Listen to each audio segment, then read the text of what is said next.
Come, let us bow down in worship. Let us kneel before the Lord our Maker, for He is our God and we are the people of His pasture, the flock under His care.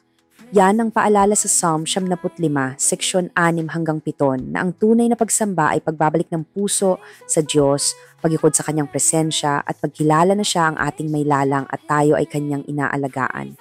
As worship leaders, we are called to lead people into the presence of God.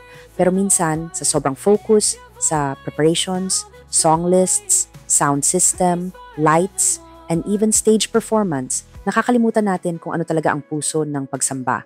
The heart of worship is not about the music, the lights, or the perfect harmony. It's about our connection with God, our surrendered heart before Him. Worship is not performance, it's posture. Hindi pagpapakita ng galing, kundi pagpapakita ng pagpapakumbaba sa harap ng Diyos. Kaya mahalaga na bantayan natin ang ating puso.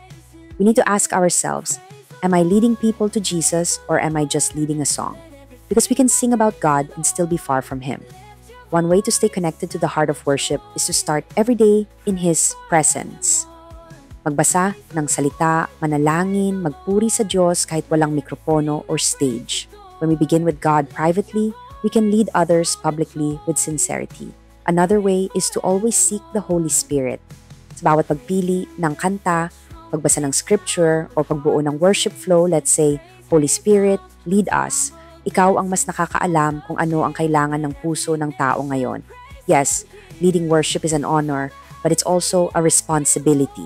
We are not just musicians, we are servants pointing people to Jesus. Kaya dapat ang focus natin ay hindi sa applause ng tao, kundi sa kaluwalhatian ng Diyos. So today, let's return to the heart of worship, where it's all about Jesus. Let's lead with humility, with passion, and with hearts fully surrendered to Him. Lord, teach us to always keep the heart of worship alive. Guide us, protect our hearts, and let every song we sing bring glory only to You. In Jesus' name, amen.